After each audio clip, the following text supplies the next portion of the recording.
Evan, a human diplomat and engineer, walks behind an alien woman named Sariel, a tall blue-skinned officer from a proud warrior race. Evan feels uneasy. Every alien around them keeps staring at him, whispering in strange clicks. Suddenly, Sariel stops walking. She turns slowly. Her eyes narrowed. She says loudly and angrily, "Why do you keep looking at my butt, human?" The station goes quiet. Soldiers place their hands on weapons. Evan is confused and shocked. Sariel accuses Evan of a serious cultural crime. In her species, staring at someone's back is a sign of ownership or challenge. Evan tries to explain human body language. His words sound weak and strange to the aliens. Flashbacks show humans are new to the galaxy. Many species think humans are rude, weak, or dangerous. The Alien Council begins a formal accusation. Evan may be punished or removed from the station. Sariel looks angry but also confused. No human has ever spoken calmly to her before. Welcome to my channel Starlight Sci-Fi Stories. Thanks for watching. Please like and subscribe. Evan Cole walked down the wide metal corridor of Station Kelt with his hands relaxed at his sides, just like the human protocol manual said. The lights above glowed a soft blue, reflecting off smooth alien walls carved with symbols he still could not read. The air smelled clean but sharp, almost like metal and rain mixed together. In front of him walked Sariel. She was tall, taller than most humans, with long legs and smooth blue skin that shimmered slightly under the lights. Her uniform was tight and armored, shaped for movement and combat. A long tail moved slowly behind her, steady and controlled. She was an officer of the Velari Union, one of the oldest and most powerful alien groups in the galaxy. Evan kept his eyes forward. He was not staring, he was not curious, he was nervous. This station was not friendly to humans, everyone knew that. Humans were new to space politics, new to shared stations, new to old alien rules that were never written down. One mistake could end talks or worse, start violence. Evan had been sent here because he was calm, because he listened, because he did not panic when surrounded by beings who could break him in half. At least that was what Earth Command believed. As they walked, Evan felt eyes on him, not just one or two, dozens. Aliens stood along the sides of the corridor, pretending to work, pretending not to watch. Their eyes followed him. Some were wide, some were narrow, some showed open dislike. Whispers moved through the air in strange clicks and tones. Evan swallowed but kept walking. Sariel stopped suddenly. So suddenly that Evan almost walked into her. She turned slowly. Her golden eyes locked onto his. The entire corridor seemed to freeze. Her voice was sharp, loud, and full of anger. "Why do you keep looking at my butt, human?" The words echoed off the metal walls. Every sound died. Aliens stopped moving, tools fell to the floor, conversations ended in the middle of words. Evan felt his heart slam against his chest. What?" he said. Sariel stepped closer. Her tail flicked hard against the floor, her hands clenched into fists. "You follow too close," she said. "Your eyes remain fixed, you show no shame." Evan's face burned. I wasn't looking like that, I swear." Around them, armored guards moved into position, weapons lifted, red lights blinked along the walls. Evan raised his hands slowly, palms open. "I was just following you," he said. "I was told to stay close, I was watching where I was walking, I wasn't staring at you." Sariel's expression did not soften. "In Velari culture," she said, "to stare at one's rear is a claim, a challenge or a threat." Evan blinked. "A threat?" "Yes," she said coldly, "a sign that you wish to dominate or provoke." "That's not true for humans," Evan said quickly. "We don't mean that, we don't think like that." The guards stepped closer.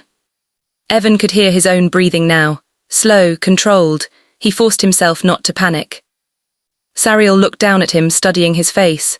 "You lie badly," she said. "I'm not lying," Evan said. "I don't even understand half of your customs yet. That's why I'm here, to learn, to make peace." A murmur spread through the watching aliens. Sariel turned slightly, speaking in her own language to one of the guards. The guard replied with a sharp tone. Another guard glanced at Evan with open hostility. Evan realized something then. This was serious. Very serious. This was not embarrassment. This was not a misunderstanding that could be laughed off. This was a cultural crime, something deep, something old. Sariel turned back to him. You will come before the council, she said. They will decide intent. Evan felt a cold weight settle in his stomach. The Velari Council did not judge lightly. Humans had little protection here. I accept, Evan said quietly, but I ask one thing. Sariel raised a brow ridge. Speak. Please, Evan said, do not judge all humans by me. If I failed, then punish me alone. For a moment something flickered in Sariel's eyes. Surprise, maybe, or confusion. She said nothing. They began walking again. This time Evan stayed several steps back. He focused on the floor, on the lights, on his breathing. The whispers followed them. As they neared the council chamber, a deep alarm suddenly screamed through the station. Red light flooded the corridor. The floor vibrated. An explosion thundered somewhere far away. Aliens shouted, guards raised weapons and ran past them. What is happening? Evan asked. Sariel's eyes widened. Her posture shifted from authority to readiness. Attack, she said. Pirate faction, they should not be here. Another explosion rocked the station. The lights flickered. Council chamber is compromised, a voice shouted over the station speakers. Sariel turned sharply. We must move now. They ran. The corridor filled with smoke as far doors slammed shut. Sirens wailed. Evan struggled to keep up, his legs burning as Sariel moved with powerful strides. Blast of fire echoed ahead. They turned a corner and almost ran straight into chaos. Bodies lay scattered across the floor. Alien guards fired from behind cover. Strange armored attackers pushed forward, weapons glowing with unstable energy. One of the attackers spotted them. A blast of energy streaked toward Sariel. Evan did not think. He grabbed her arm and yanked her backward. The blast hit the wall instead, melting metal. Sariel stared at him in shock. Before she could speak, another explosion threw them both off their feet. Evan slammed into the floor, pain shooting through his shoulder. His ears rang. Smoke burned his eyes. He rolled onto his side and saw Sariel lying nearby. She was not moving. Sariel, he shouted. He crawled to her, ignoring the pain. A piece of shrapnel had cut into her side. Blue blood stained her armor. Mori attackers advanced, guards fell back. Evan looked around, heart pounding. If he ran now, no one would blame him. She had accused him, she had threatened him. He grabbed her under the arms and pulled. She was heavy, but adrenaline drove him. He dragged her toward a side passage marked for emergency use. Blast of fire scorched the walls around them. An explosion collapsed part of the ceiling behind them, sealing the passage. Silence fell, broken only by distant alarms and Evan's breathing. He leaned against the wall, chest heaving. Sariel stirred. Her eyes opened slowly. She looked at him.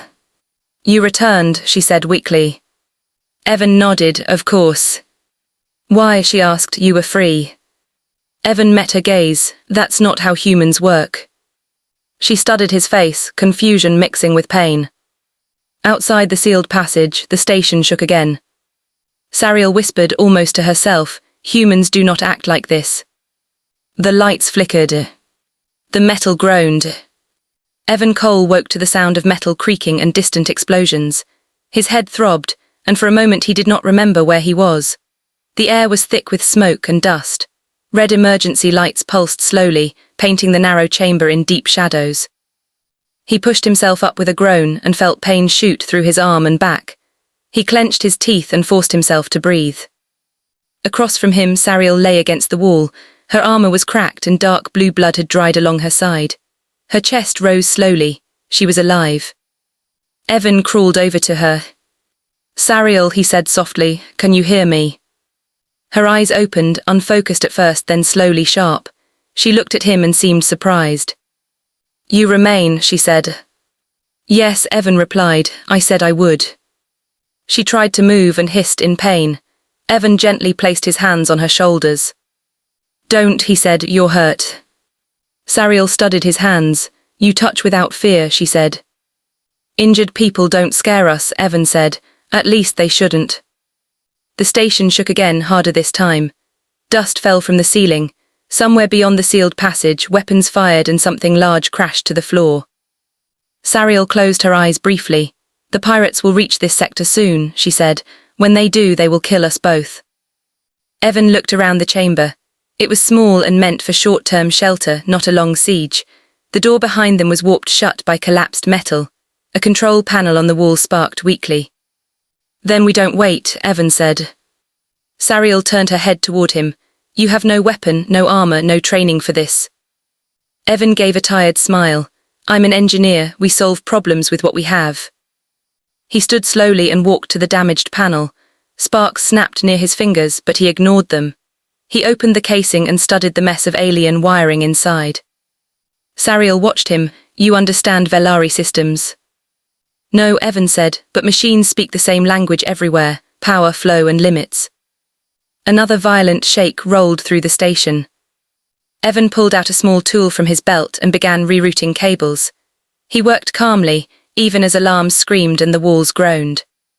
Sariel's breathing grew heavier. If you leave now, she said, you may survive. Evan did not look at her. I'm not leaving you. Why, she demanded, you owe me nothing. Evan paused, then spoke quietly. Because if I walk away, I become the thing you think humans are. She stared at his back, her expression unreadable. The panel hummed suddenly. Lights inside the chamber brightened. There, Evan said, emergency power rerouted, life support stable for now. A heavy impact slammed against the far wall of the passage. Sariel reached for her sidearm but stopped when she saw it was damaged. They are close, she said. Evan scanned the room and spotted a maintenance hatch near the floor. He pried it open, revealing a narrow service tunnel. That leads toward the reactor ring, he said. High energy area, pirates won't want to fight there. Sariel frowned. You would lead us closer to danger. Sometimes that's the safest place, Evan replied. He returned to her side and crouched. Can you walk? She tried and failed, biting back a cry of pain. Evan sighed, then turned his back to her. Hold on.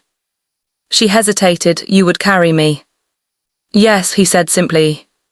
Slowly, she wrapped her arms around his shoulders. Evan lifted her with effort, his muscles straining, and stepped into the tunnel. The space was tight and dark. Emergency lights flickered as they moved forward. The metal floor was hot beneath his boots.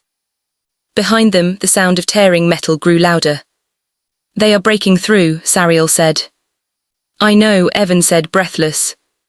They emerged into a wide maintenance bay filled with pipes and humming reactors. Energy fields pulsed along the walls. Evan set Sariel down gently behind a thick power conduit. Moments later, the pirates entered. They were tall and armored, their weapons glowing with stolen tech. They scanned the room, moving carefully. Sariel whispered, they will see us. Evan's eyes darted around the bay. His gaze fell on a control console half destroyed, cables exposed and sparking. Cover your ears, he said. What? Sariel asked. Evan ran. He slid across the floor, grabbed 2 cables and slammed them together. The explosion was deafening. A surge of energy ripped through the bay, overloading the pirate's armor. 2 of them collapsed instantly. Another screamed as his weapon melted in his hands. Evan rolled behind cover as energy arced wildly. The remaining pirate fired blindly, hitting a reactor pipe. Alarms screamed louder. Sariel forced herself up, grabbed her sidearm and fired one precise shot. The pirate fell. Silence returned, broken only by the hum of unstable energy. Evan lay on his back, gasping. Sariel walked to him slowly and looked down. You should be dead, she said. Evan laughed weakly. Yeah, I hear that a lot. She reached out and helped him sit up. For a long moment, they simply looked at each other. You were accused, she said quietly. You were threatened, yet you saved my life twice. Evan shrugged. Misunderstandings don't change who we are. Sariel lowered herself beside him. Your species frightens the galaxy, she said. Not for your weapons, but for your minds. You adapt, you forgive, you protect even those who insult you. Evan looked at the glowing reactor. "We're not perfect," he said, "but we try." The station's alarms changed tone. A calm voice echoed through the bay. "All hostile forces neutralized, station secured." Sariel exhaled slowly. Later they stood before the Velari Council. The chamber was damaged, but the elders still sat in judgment. Sariel stepped forward first. "I was wrong," she said loudly. "I misjudged the human. His actions saved my life and this station." Murmurs filled the chamber. Evan stood still, hands at his sides. "The human did not challenge me," Sariel continued. "He followed out of trust, not dominance. Our customs blinded us." One of the elders studied Evan. "Why did you not flee when you had the chance?" Evan met the elder's gaze, because leaving someone behind felt worse than dying. Silence followed. Finally, the elder nodded. "Humanity is noted." After the council dismissed them, Sariel walked beside Evan through the corridor. This time she slowed her steps. "Walk with me," she said, "not behind." Evan smiled and matched her pace. As they moved forward together, the watching aliens did not whisper.